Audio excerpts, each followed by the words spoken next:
हर साल इंदौर की तरफ जाता हूँ मातृपितृ पूजन के लिए। तो एक गांव ऐसा है, वहां एक साधारण सी नौकरी करने वाला एक साधक बाजू में ऋषि प्रसाद का थैला लटकाए और दूसरी तरफ एक छोटा सा हॉर्न जैसा होता है, स्पीकर जैसा, उसमें पेन ड्राइव लगा करके कभी इस गांव में कभी उस गांव में कीर्तन करते करते जाता है। पुरानी ऋषि प्रसाद भी बांट देता है, दे देता है।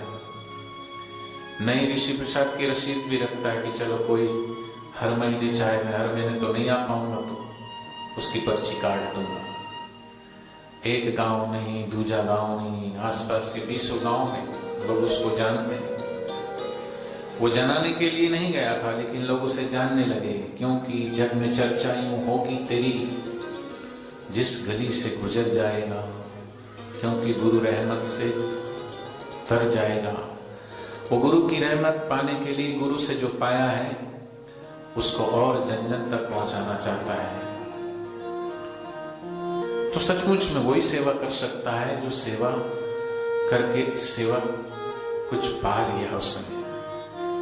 क्या पा लिया वो शब्दों में बयान नहीं किया जा सकता, ये उसका अनुभव है। तो सदगुरु का प्यारा दुलारा, इसलिए बुल्ले साहब को अपने प्रेम पर भरोसा है, जैसे साधकों को अपने सदगुरु पर भरोसा है। सदगुरु को प्राप्त करने के लिए अपने ही प्रेम पर भरोसा होना चाहिए। सदगुरु को अविश्वास से नहीं पाया जा सकता, बस एक प्यास जगाए हम। विश्वास तो सब करते हैं, लेकिन प्यास किस किस को है? विश्वास है ईश्वर है, लेकिन परमात्मा उन्हीं को मिला है। परमात्मा के दीदार उन्हीं को हुए हैं जिनके भीतर परमात्मा को पाने की तड़प जगी, परमात्मा को पाने की प्यास जगी। हम उस प्यास को जगाएं, और जब तक वो तड़फन नहीं होगी, वो प्यास जैसे अधिक प्यास लगती है तो और कुछ नहीं सूझता, सिर्फ और सिर्फ पानी पानी पानी। होठ सूखते हैं, गला सूखता है, ऐसे ही जो अपने पिया को परमेश्वर पुकारता है, सिर्फ और सिर्फ उसको ही चाहता है, सिर्फ उसको ही ध्याता है। इसलिए प्यास जगे हमारी, और वो कहीं न कहीं जब प्यास होगी तो कहीं न कहीं पानी भी होगा, दरिया भी होगा, क्योंकि प्यास है तभी तो पानी है, और ईश्वर है तभी तो ईश्वर के भक्त है, और जिसने पाया है तभी तो वो भक्त कहलाए। यही तो प्रमाण है भक्तों का, जिन पाया तिन छुपाया, छुपे नहीं कछु छुपे छुपाया। जिस जिसने पुकारा, जिस जिस भाव से पुकारा।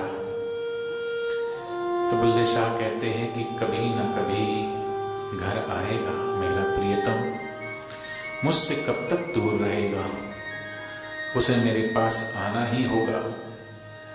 ऐसे ही सब साधक पुकारते हैं कि बापूजी को आना ही होगा, आना ही होगा। और हमारे गुरुदेव भी हम सबको कहते कि मैं आऊंगा,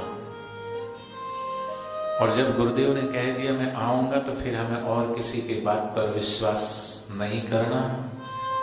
मंत्र मूलम गुरुवाक्य। शबरी को बार बार नहीं पूछना पड़ा था किसी से, क्योंकि स्वयं गुरु ने, पतंग मुनि ने कहा, सेवा समरन गुरु कृपा पार उतारन हार, इनसे भव को पार कर जीवन है दिन चार। खाते खाते दिन गए, सोते सोते रात, साधक तूने कभी ना की प्रभु मिलन की बात। शबरी को विश्वास था। फिर शबरी को लोग कहते थे कहां आएंगे, तुमको और हमको भी लोग ऐसा कहते हैं कि कहां आएंगे। कोर्ट ने निर्णय दे दिया, कोर्ट ने वो निर्णय दे दिया,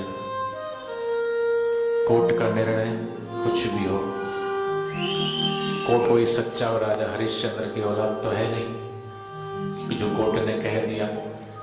अगर वो कोर्ट सर्वमान्य होती तो फिर आगे की कोर्ट न होती, वो सर्वमान्य होती तो फिर और आगे की कोर्ट न होती, वो भी सर्वमान्य होती तो फिर और उससे भी बड़ी एक कोर्ट है।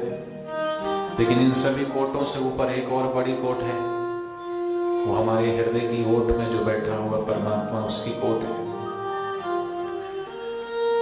और वो परमात्मा की कोर्ट में जब हाजिरी लगती है ना,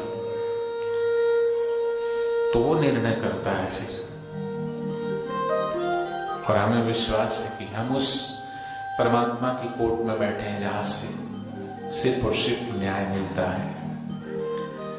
इसलिए हमें विश्वास है कि हमारे गुरुदेव आएंगे। जिस प्रकार बुल्ले शाह कहते हैं, वह आएगा तो मेरी प्यास बुझाएगा। सदगुरु का मिलना ही तृप्ति है। सदगुरु मिलेंगे तभी तृप्ति होगी। जैसे ये बाहर के प्राण छटपटाते हैं तो पानी की प्यास पानी से बुझती है, रोटी की भूख रोटी से मिटती है। लेकिन किसी से किसी का प्रेम हो तो जब तक वो ना मिले तो उसकी प्यास दर्शन से मिलती है। क्या मिलता है दर्शन से? अद्भुत आनंद आता है जब होते हैं सदगुरु के दीदार। तभी तो दौड़े दौड़े आते हैं। जब छत्तीसगढ़ में सत्संग होता था, कैसे दौड़े दौड़े लोग आते हैं। क्या पिलाया है सदगुरु ने हमको, ये कैसा रंग लगाया है सदगुरु ने हमको। या वो जानता है, या वो जानता है जिसने सदगुरु से नेह लगाई। आज आप सब यहाँ सत्संग पंडाल में बैठे हैं, कहीं ना कहीं किसी ना किसी कोने में सदगुरु ने वो अमृत सबके हृदय में कुछ न कुछ तो ऐसा चखाया है। कैसा, उसको बोल के ही नहीं बताया जा सकता। और इसलिए वो कहता है, मिलता भी है मिलता भी नहीं। घंटों बैठे रहो, घंटे बातें करते रहो गुरुदेव से पास में बैठ करके। समय ऐसा ठहर जाता है, पता ही नहीं चलता कितने घंटे हो गए, क्योंकि समय का पता बाहर चलता है काल में आने से। और जब आप अकाल तक पहुंच जाते हैं ध्यान में या सदगुरु के प्रेम में जब खो जाते हैं, बैठे बैठे कहीं खो जाते हैं, समय का पता ही ना चलता, समय ठहर गया। ये तो जब वापस आएंगे तो पता चलता है इतना समय हो गया। तो वो सदगुरु ने प्रेम क्या दिया है, मिलता भी है मिलता भी नहीं, दर्शन कर मेरा दिल भरता ही नहीं। मिलता है, इतना मिला इतना मिला इतना मिला, फिर भी जब जाने की बारी आती तो ऐसा लगता है अभी तो आए थे, अभी तो मन भरा ही नहीं। तभी तो कहा ना कि जरा ठहरो गुरुदेवा, अभी दिल भरा ही नहीं।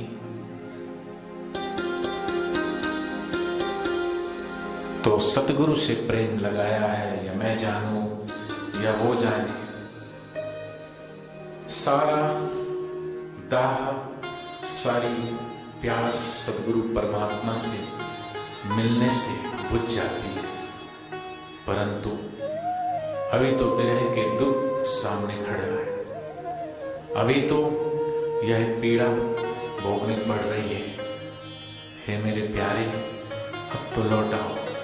प्रेम पुकारता है अपने प्रियतम को, परंतु उसकी पुकार से और उसकी पुकार में कामना नहीं, आशा है, मिलन की प्यास है, पाने की आकांक्षा नहीं। जब कृष्ण को गोपियां छोड़ करके मथुरा चले जाते हैं, कृष्ण गोपियों को छोड़ के, और उद्धव ज्ञान देने आते हैं, तो गोपियां भी उनसे वही कहती है कि हमारे कृष्ण तो हमारे पास है, सदगुरु से विछोह नहीं होता। विरह की अग्नि तो सदगुरु के प्रेम का आनंद ही है। सदगुरु जब आत्मा का अंग बन जाते हैं, तब सदगुरु से विछोह हो भी कैसे सकता है। गोपियां का कथन कितना सार्थक है कि कृष्ण तो हमारे पास ही है, मतलब कृष्ण भी कहीं बिछड़ने की चीज है, सदगुरु भी कहीं दूर जा सकते हैं क्या? परंतु सदगुरु का प्रेम आत्मा को इतना भावुक बना देता है कि आत्मा निरंतर उसे अपने पास महसूस करना चाहती है, निरंतर सदगुरु के प्रेम में डूबी रहना चाहती है। इसलिए यह विरह का प्रदर्शन करती है। वास्तव में विरह प्रेम ही का ही एक स्वरूप है। सदगुरु परमात्मा को पुकारने का एक स्वर है प्रेम। कवि साहब इसी को इस तरह प्रकट करते हैं कि बिहारिणी सुनो पिया की बानी, सरल स्वभाव मूल रहो रहनी, सुनो शब्द सुनतानी, शीत संतोष है बांधो कामरी, होई रहो मगन वीरानी। ये